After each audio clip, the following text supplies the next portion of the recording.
ओम श्री गणेशाय नमः। आप सभी का दिन शुभ और मंगलमय हो और श्री गणेश जी की कृपा आप सभी पर बनी रहे। आज सुनिए आगे की कथा। जब परशुराम जी द्वार के अंदर जाने लगे तब गणेश जी ने उन्हें रोकने का प्रयास किया।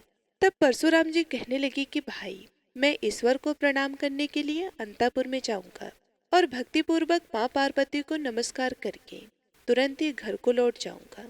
जो सगुण निर्गुण भक्तों के लिए अनुग्रह के मूर्त रूप, सत्य सत्य स्वरूप, ब्रह्म ज्योति, दया सिंधु, दीन बंधु, आत्मा में रमण करने वाले मुनियों के ईश्वर, पर अपर के रचयिता, ईशान परमात्मा, सबके आदि अविनाशी, समस्त मंगलों के मंगल स्वरूप, सभी मंगलों के दाता, शांत, समस्त ऐश्वर्य को प्रदान करने वाले, प्रसन्न मुख वाले, शरण में आए हुए की रक्षा करने वाले, भक्तों के लिए अभय परत और भक्त वत्सल समदर्शी हैं, जिनसे मैंने नाना प्रकार की विद्याओं और अनेक प्रकार के परम दुर्लभ शास्त्र को प्राप्त किया है, उन जगदीश्वर गुरु के इस समय में दर्शन करना चाहता हूँ।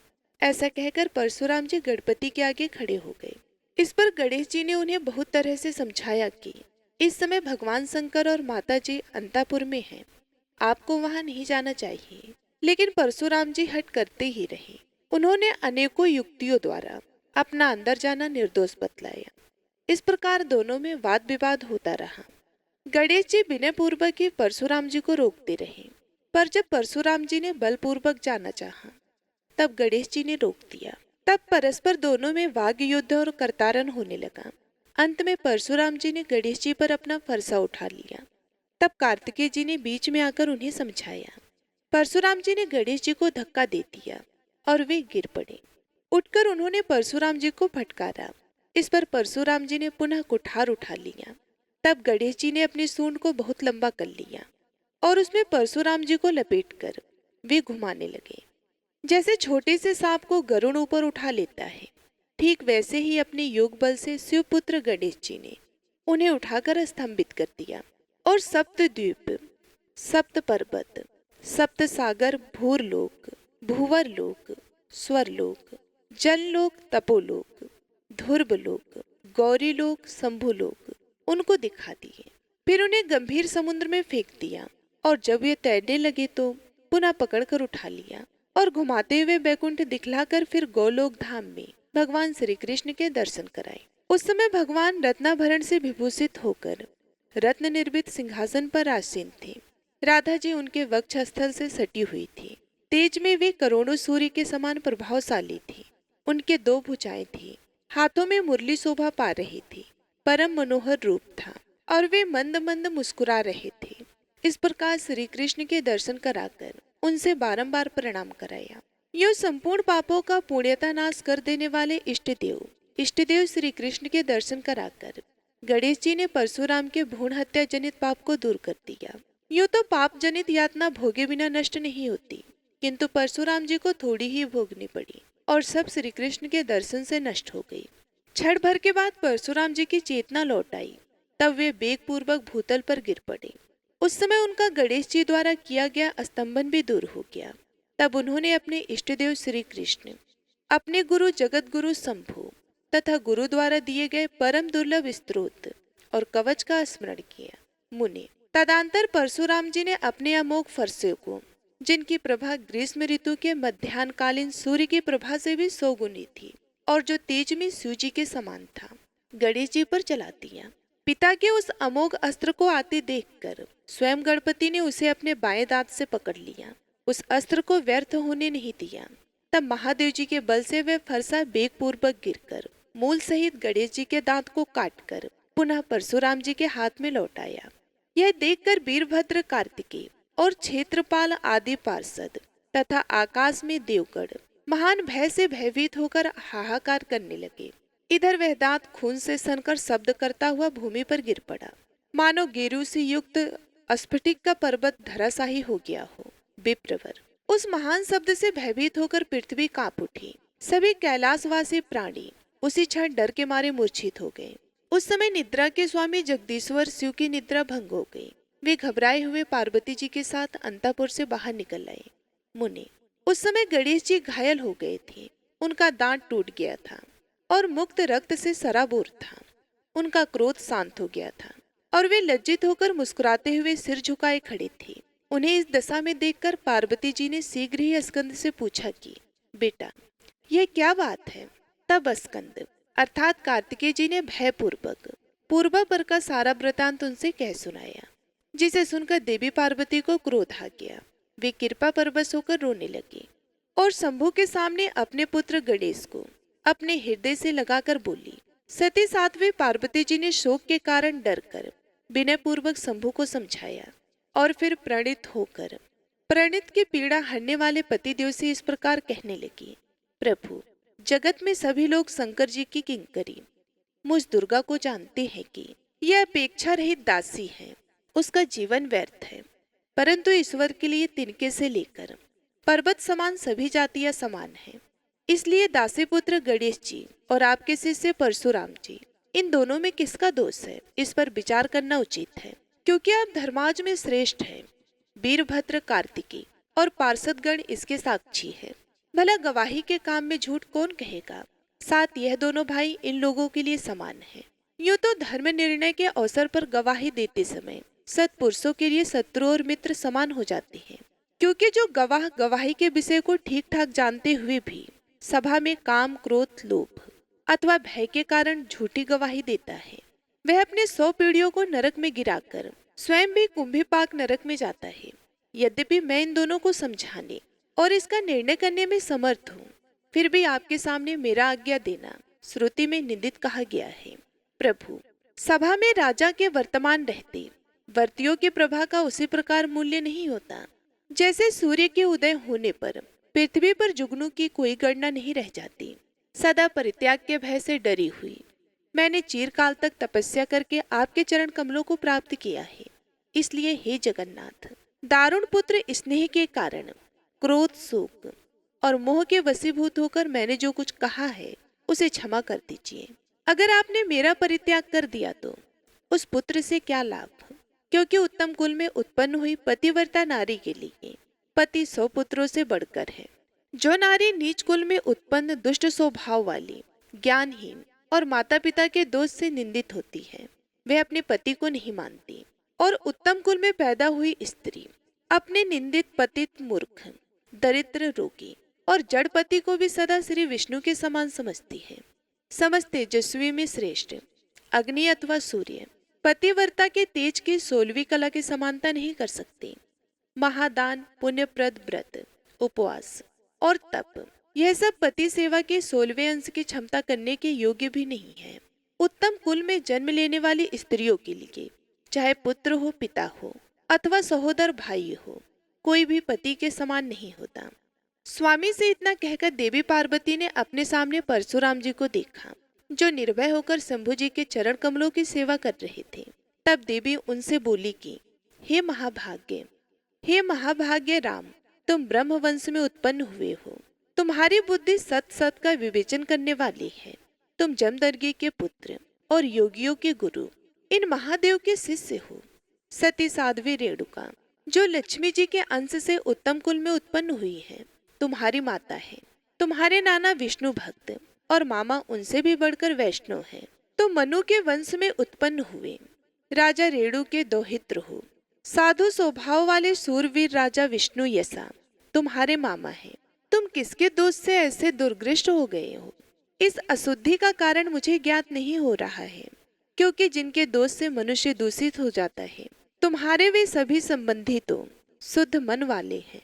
तुमने करुणा सागर गुरु और अमोघ फरसा पाकर पहले क्षत्रिय जाति पर परीक्षा करके पुनः गुरु पुत्र पर भी परीक्षा की है। कहा तो श्रुति में गुरु को दक्षिणा देना उचित है, ऐसा सुना जाता है, और कहा तुमने अपने गुरु पुत्र के दांत को ही तोड़ दिया, अब उसका मस्तक भी काट डालो। शंकर जी के वरदान और अमोघ वीर्य फरसे से तो चूहे को खाने वाला सियार सिंह और सर दुर्लभ को भी मार सकता है। जितेंद्रिय पुरुषों में श्रेष्ठ तुम्हारे जैसे लाखों करोड़ों जंतुओं को मार डालने की शक्ति रखता है, परंतु वे मक्खी पर हाथ नहीं उठाता। श्री कृष्ण के अंश से उत्पन्न हुआ यह गणेश तेज में श्री कृष्ण के ही समान है। अन्य देवता श्री कृष्ण की कलाएं हैं, इसी से इसके अग्र पूजा होती है। ऐसा कहकर देवी पार्वती क्रोधवश उन परशुराम जी को मारने के लिए उद्यत हो गई। तब परशुराम जी ने मन ही मन गुरु को प्रणाम करके अपने इष्ट देव का ध्यान किया। इतने में ही देवी ने अपने सामने एक अत्यंत बौने ब्राह्मण बालक को देखा। उसकी कांति करोड़ों सूर्य के समान थी। उसके दांत स्वच्छ थे। वे शुक्ल वस्त्र, शुक्ल यज्ञोपवीत, दंड, छत्र और ललाट पर उज्जवल तिलक धारण किए हुए था। उसके गले में तुलसी की माला पड़ी हुई थी। उसका रूप मनोहर था। मुख पर मंद मुस्कान थी और वे रत्नों के बाजूबंद कंगन और रत्नमाला से विभूषित था। वह भक्तों का ईश और भक्त वत्सल था तथा भक्तों को बाएं हाथ से स्थिर मुद्रा और दाहिने हाथ से अभय मुद्रा दिखा रहा था। उसके साथ नगर के हंसते हुए बालक और बालिकाओं का समूह भी था और कैलाशवासी अबाल वृद्धा सभी उसकी ओर बड़े हर्षपूर्वक देख रहे थे। उस बालक की ओर देखकर पुत्रों तथा वृत्तियों सहित शंभू जी ने घबराकर सिर झुकाकर प्रणाम किया। फिर देवी ने भी उन्हें प्रणाम किया। तब बालक ने सबको अविष्टप्रद आशीर्वाद दिया। उसे देखकर सभी बालक भय के कारण महान आश्चर्य में पड़ गए। फिर शिव जी ने भक्ति पूर्वक उसे ससोपचार समर्पित करके उस परिपूर्णतम की वेदोक्त विधि से पूजा की और फिर सिर झुकाकर काड़वा शाखा में कहे गए स्तोत्र द्वारा उन सनातन भगवान की स्तुति की। उस समय उनके सर्वांग में रोमांच आया था। पुनः जो रत्न सिंहासन पर आसीन थे और अपने उत्कृष्ट तेज से जिन्होंने सबको आच्छादित कर रखा था, उन वामन भगवान से स्वयं शंकर जी कहने लगे कि ब्राह्मण, जो आत्मा राम है उनके विषय में कुशल प्रश्न करना अत्यंत विडंबना की बात है, क्योंकि वो तो स्वयं कुशल के आधार और कुशल अकुशल के प्रदाता है। श्री कृष्ण के सेवा के फलोदय से आज आप जो मुझे अतिथि के रूप में प्राप्त हुए हैं, उससे तो मेरा जन्म और जीवन धन्य हो गया। कृपा सागर परिपूर्णतम श्री कृष्ण लोगों के उद्धार के लिए पुण्य क्षेत्र भारत में अपनी कला से अवतीर्ण हुए हैं। जिसने अतिथि का आदर सत्कार किया है, उसने मानो संपूर्ण देवताओं की पूजा कर ली। समस्त तीर्थों में स्नान करने से, सब कुछ दान करने से, सभी प्रकार के व्रत उपवास से, संपूर्ण यज्ञों में दीक्षा ग्रहण करने से और सभी प्रकार की तपस्याओं से जो फल प्राप्त होता है, वह अतिथि की सेवा की 16वीं कला की भी बराबरी नहीं कर सकता। अतिथि जिसके घर से निराश और रुष्ट होकर चला जाता है, उसका पुण्य निश्चय ही नष्ट हो जाता है। तब भगवान शंकर के वचन सुनकर स्वयं श्री हरि अर्थात वामन भगवान संतुष्ट हो गए और उनसे इस प्रकार बोले कि हे शिव जी, आप लोगों के कोलाहल को जानकर कृष्ण भक्त परशुराम की रक्षा करने के लिए इस समय मैं श्वेतद्वीप से आ रहा हूँ, क्योंकि इन कृष्ण भक्तों का कहीं अमंगल नहीं होता। गुरु के कोप के अलावा अन्य अवस्थाओं में मैं हाथ में चक्र लेकर सदा उनकी रक्षा करता रहता हूँ। गुरु के रुष्ट होने पर मैं रक्षा नहीं करता, क्योंकि गुरु की अवहेलना बलवान होती है। जो गुरु की सेवा से हीन है, उससे बढ़कर पापी दूसरा कोई नहीं है। अहो, जिसकी कृपा से मनुष्य सब कुछ देखता है, वह पिता सबके लिए सबसे बढ़कर माननीय और पूजनीय होता है। वह मनुष्यों को जन्म देने के कारण, जनक रक्षा करने के कारण पिता और विस्तीर्ण करने के कारण कला रूप से प्रजापति है। श्री कृष्ण से बढ़कर दूसरा कोई देवता नहीं, गंगा जी के समान दूसरा कोई तीर्थ नहीं और तुलसी जी से उत्तम दूसरा कोई पुष्प नहीं। पृथ्वी से बढ़कर दूसरा क्षमावान नहीं, पुत्र से बढ़कर दूसरा कोई तिर्या नहीं है, देव से बढ़कर शक्ति नहीं है और एकादशी से उत्तम व्रत नहीं है। शालिग्राम से बढ़कर यंत्र, भारत से उत्तम क्षेत्र और पुण्य स्थलों में वृंदावन के समान पुण्य स्थान नहीं है। मोक्षदायिनी पुरियों में काशी और वैष्णव में शिव जी के समान दूसरा नहीं है। ना तो पार्वती जी से अधिक कोई पतिव्रता है और न गणेश जी से उत्तम कोई जितेंद्रिय है। ना तो विद्या के समान कोई बंधु है और न गुरु से बढ़कर कोई अन्य पुरुष है। विद्या प्रदान करने वाले के पुत्र और पत्नी भी निसंदेह उसी के समान होते हैं। गुरु की पत्नी और पुत्र की परशुराम जी ने अवहेलना कर दी है और उसी का समाचरण करने के लिए मैं आपके घर पर आया हूँ। श्री नारायण मुनि कहते हैं कि नारद वहाँ भगवान विष्णु शिव जी से ऐसा कहकर देवी को समझाते हुए सत्य के सार रूप उत्तम वचन बोले कि देवी, मैं नीति युक्त वेद का तत्व रूप और परिणाम में सुखदायक वचन कहता हूँ। मेरे उस शुभ वचन को सुनो। देवी, आपके लिए जैसे गणेश और कार्तिकेय हैं, निसंदेह उसी प्रकार भृगुवंशी परशुराम भी है। हे सर्वज्ञ, इनके प्रति आपके अथवा शंकर जी के स्नेह में भेदभाव नहीं है। इसलिए हे माता, सब पर विचार करके जैसा उचित हो वैसा करो। पुत्र के साथ पुत्र का यह विवाद तो देव दोष से घटित हुआ है। भला देव को मिटाने में कौन सामर्थ हो सकता है, क्योंकि देव महाबली है। वत्सी, देखो आपके पुत्र का एक दंत नाम वेदों में विख्यात है। वरान से सभी देव उसे नमस्कार करते हैं। ईश्वरी, सामवेद में कहे हुए अपने पुत्र के नाम इष्टक स्तोत्र को ध्यान देकर श्रवण करो। यह उत्तम स्तोत्र संपूर्ण विघ्नों का नाशक है। माता, आपके पुत्र गणेश एक दंत हेरम, विघ्नहर्ता लंबोदर, शुभ्न सखा ग्रज, वक्र गुहा अक्रा, ये 8 नाम हैं। इन 8 नामों का अर्थ भी सुनो। सुप्रिय, यह उत्तम स्तोत्र सभी स्तोत्र का सारभूत और सभी विघ्नों का निवारण करने वाला है। एक शब्द प्रधान अर्थक है और दंत बलवाचक है, जिनका बल सबसे बढ़कर है। उन एक दंत को मैं नमस्कार करता हूँ। दीनार्थ का वाचक और रंभ पालक का वाचक है, अतः दिनों का पालन करने वाले हेरब को मैं शीश नवाता हूँ। विघ्न विपत्ति वाचक और नायक खंडनार्थक है। इस प्रकार जो विपत्ति के नाशक हैं अर्थात विघ्नहर्ता हैं, उन विघ्न नायक अर्थात विघ्नहर्ता को मैं अभिवादन करता हूँ। पूर्व काल में श्री विष्णु द्वारा दिए गए नैवेद्य और पिता द्वारा समर्पित अनेक प्रकार के मिष्ठान खाने से जिनका उदर लंबा हो गया है, उन लंबोदर की मैं वंदना करता हूँ। जिनके कर्ण सुर्फ आकार और विघ्न निर्वाण के हेतु संपदा के दाता और ज्ञान रूप उन सुरभ कर्ण को मैं शीश झुकाता हूँ।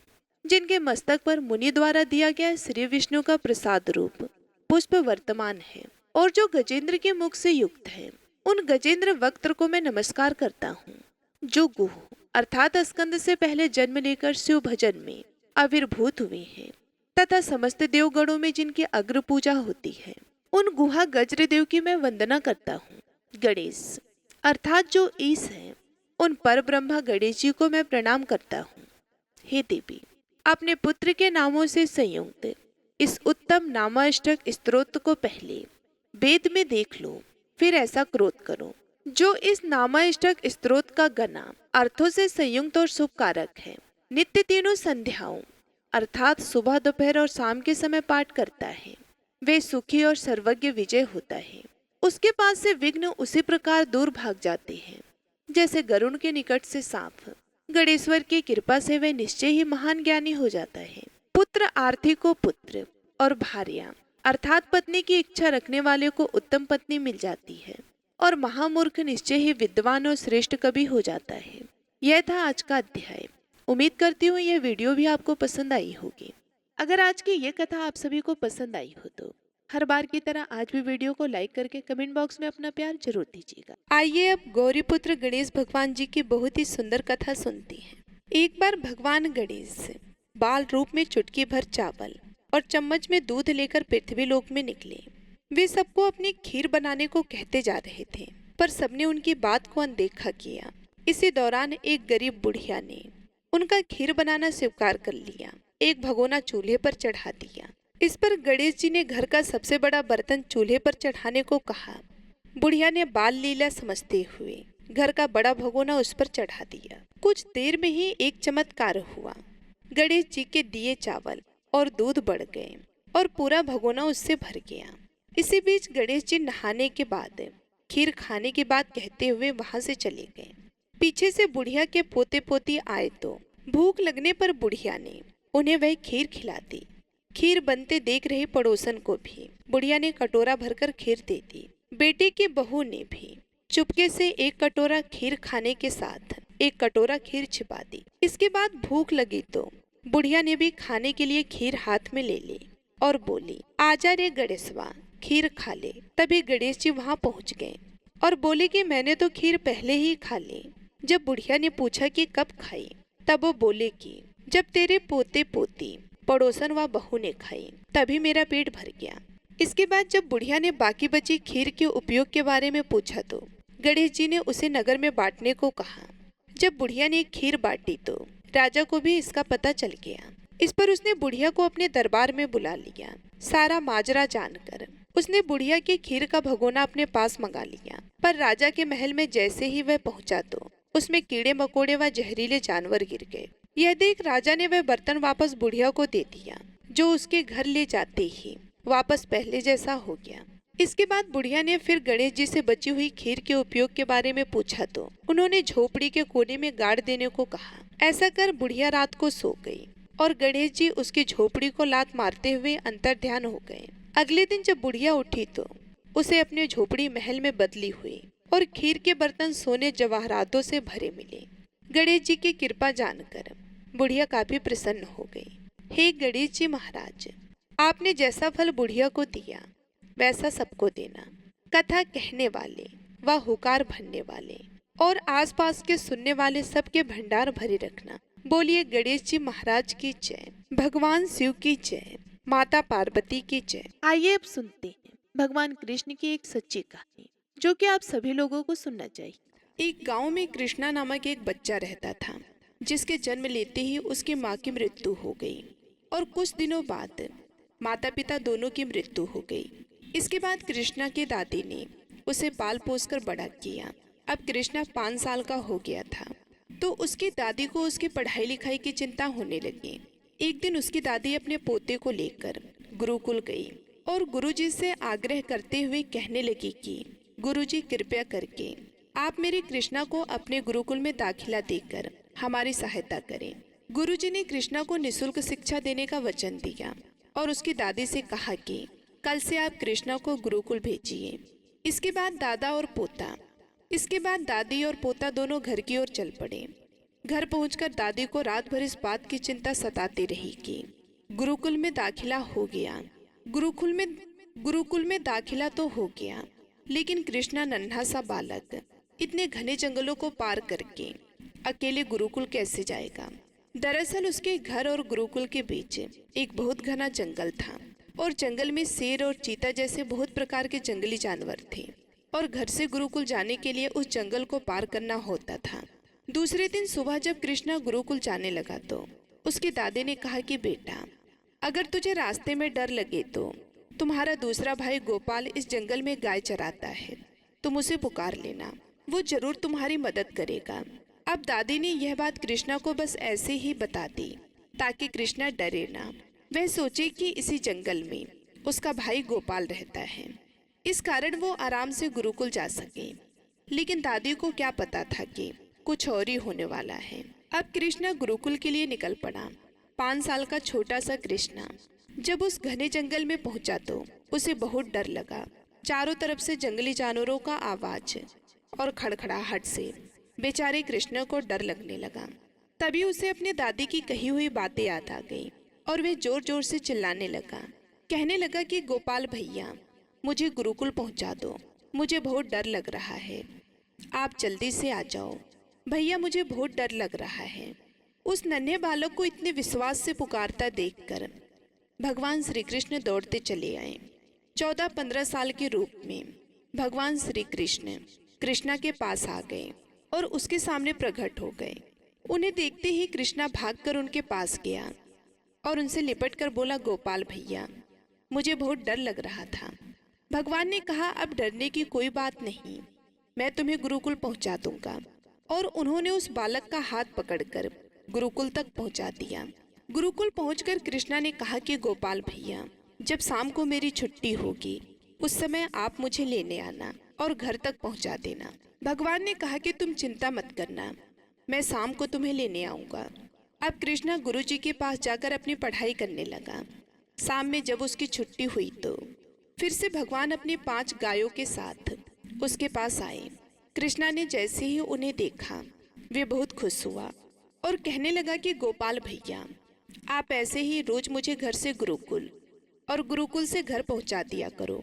भगवान ने कहा कि अब तुम्हें डरने की कोई जरूरत नहीं, क्योंकि अब मैंने तुम्हारा हाथ पकड़ लिया है। उधर दादी दरवाजे पर चिंतित खड़ी थी, पोते की राह देख रही थी। तभी कृष्णा को आते देख दादी की जान में जान आई। दादी ने कृष्णा से पूछा, बेटा, रास्ते में डर तो नहीं लगा? उस छोटे से कृष्णा ने कहा, नहीं दादी, मुझे बिल्कुल भी डर नहीं लगा।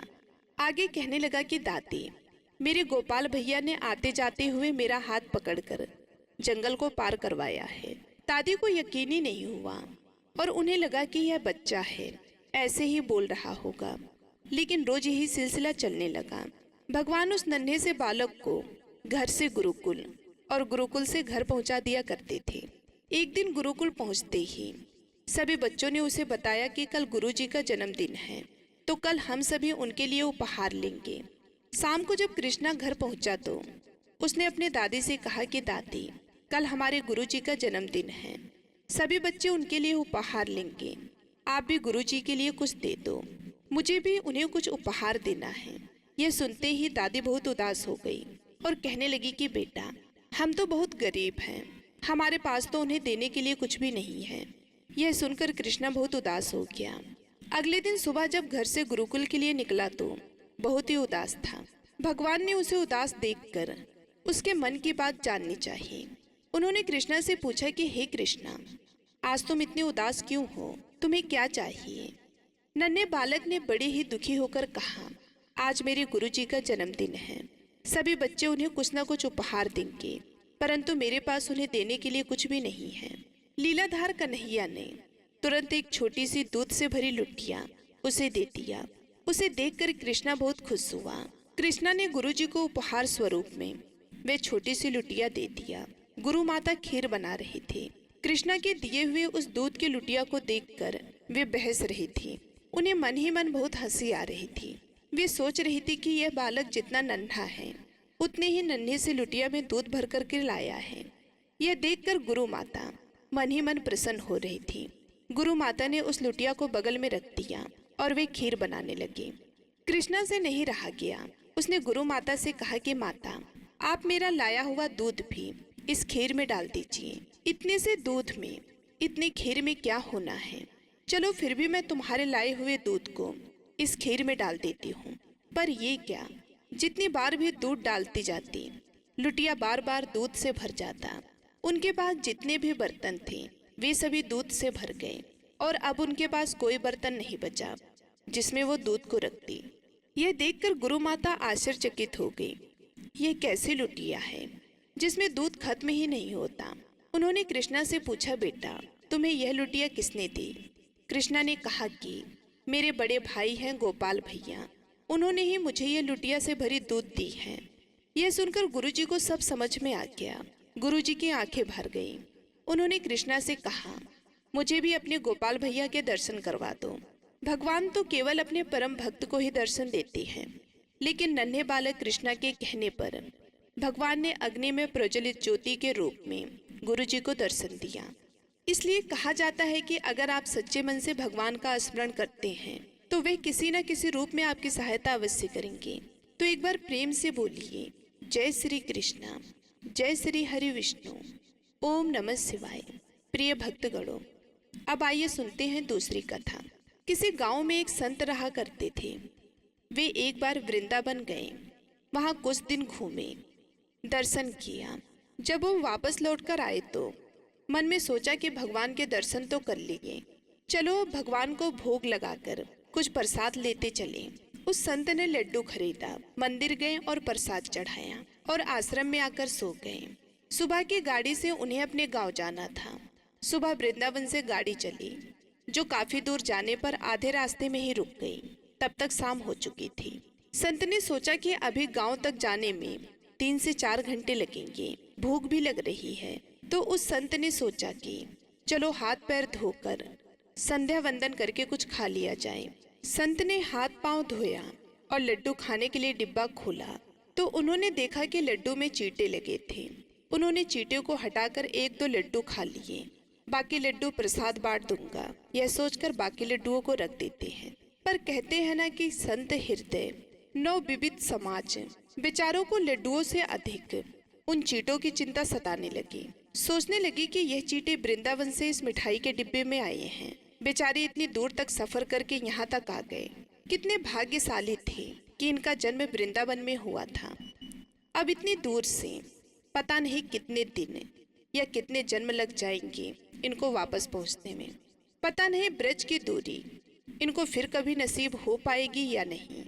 मैंने कितना बड़ा पाप कर दिया, इनका वृंदावन छुड़ा दिया। नहीं नहीं, मुझे वापस जाना होगा। और संत ने उस चींटों को वापस इस मिठाई के डिब्बे में सावधानी से रखा और वृंदावन की गाड़ी पकड़ ली। और वहां पहुंचकर इस मिठाई के दुकान के पास गए और वहां पहुंचकर उस मिठाई वाले के दुकान के पास गए। डिब्बा धरती पर रखा और हाथ जोड़ी। उन्होंने कहा कि हे कान्हा, मेरे भाग्य में नहीं कि तेरे ब्रज में रहूं। सुकून तो मुझे कहीं भी नहीं है और सुकून मुझे कहीं भी नहीं मिलेगा। ऐसा लगता है कि मुझे सुकून का अधिकार ही नहीं है। इनके भाग्य में ब्रज की धौली लिखी है, तो मैं इन सबको यहीं पर छोड़ देता हूँ। दुकानदार ने यह सब देखा तो वहां आया। दो कामदार बोले, महाराज, चीटे गए तो कोई बात नहीं, आप दूसरी मिठाई तौलवा लीजिए। संत ने कहा, भैया, मिठाई में कोई कमी नहीं थी, इन हाथों से पाप होते होते रह गया, इसका प्रायश्चित करने आया हूँ। दुकानदार ने जब सारी बात सुनी तो उस संत के पैरों के पास बैठ गया। उधर संत की आंखें गीली हो रही थी। बात भाव की है, बात उस निर्मल मन की है, बात ब्रज की है, बात मेरे वृंदावन की है, बात मेरे नटवर लाल की है, बात मेरे कृष्णा की है, राधा रानी की है। बूझो तो सब कुछ है, नहीं बूझो तो सब पागलपन है। प्रिय भक्तगण, घर से जब भी बाहर जाएं तो घर में विराजमान अपने प्रभु से जरूर मिलकर जाएं और जब लौट कर आए तो उनसे जरूर मिले, क्योंकि उनको भी आपके घर लौटने का इंतजार रहता है। घर में यह नियम बनाएं कि जब भी आप घर से बाहर निकले तो घर में मंदिर के पास 2 घड़ी खड़े रहें, 2 घड़ी खड़े रह सके और उनसे कहिए, प्रभु चलिए, आपको साथ में रहना है। ऐसा बोलकर ही घर से निकलें, क्योंकि आप भले ही लाखों की घड़ी हाथों में क्यों न पहने हो, पर समय तो प्रभु के हाथों में है। इसी बात पर प्रेम से बोलिए, जय श्री राधे कृष्णा। प्रिय भक्तगणों, अब आइए सुनते हैं तीसरी कथा। एक लड़की थी जो श्री कृष्ण जी की अनन्य भक्त थी। बचपन से ही कृष्ण भगवान का भजन करती थी, भक्ति करती थी। भक्ति करते करते बड़ी हो गई। भगवान श्री कृष्ण की कृपा से उनका विवाह श्री धाम वृंदावन में किसी अच्छे घर में हो गया। विवाह होकर पहली बार वृंदावन आई। नई दुल्हन होने की वजह से वे कहीं भी नहीं जा सकती, वे कहीं भी नहीं जा सकी और मायके चली गई। और वे दिन भी आ गया जब उसका पति उसे लेने उसके मायके आया। अपने पति के साथ फिर वृंदावन पहुंची। पहुंचते पहुंचते उसे शाम हो गई। पति वृंदावन में यमुना के किनारे रुककर कहने लगा, देखो शाम का समय है, मैं यमुना जी में स्नान करके अभी आता हूँ। तुम इस पेड़ के नीचे बैठ जाओ और सामान की देख रेख करना, मैं थोड़े ही समय में आ जाऊंगा। यहीं पर सामने हूँ, कुछ यदि लगे तो मुझे आवाज दे देना। इतना कहकर पति वहां से चला गया और वह लड़की बैठ गई। अब एक हाथ लंबा घूंघट निकाल रखा था, क्योंकि गांव है और ससुराल भी है, और कहने लगी कि देखो बिहारी जी, आपकी कितनी कृपा है। आपको मैंने बचपन से चाहा और आपकी कृपा से मेरा विवाह भी श्री धाम वृंदावन में हो गया। मैं इतने वर्षों से ठाकुर जी को मानती हूँ, परंतु अब तक उनसे कोई रिश्ता नहीं जुड़ा। फिर वे लड़की सोचती है कि ठाकुर जी की उम्र क्या होगी, लगभग 16 वर्ष। लगभग 16 वर्ष तो होगी ही। मेरे पति 20 वर्ष के हैं, उनसे थोड़े से छोटे हैं। ठाकुर जी इसलिए वे मेरे पति के छोटे भाई की तरह हैं और मेरे देवर की तरह हैं, तो आज से ठाकुर जी मेरे देवर हो गए। अब तो वह लड़की ठाकुर जी से नया संबंध जोड़कर प्रसन्न हुई और मन ही मन ठाकुर जी से कहने लगी, देखो ठाकुर जी, आज से मैं तुम्हारी भाभी और तुम मेरे देवर हो गए।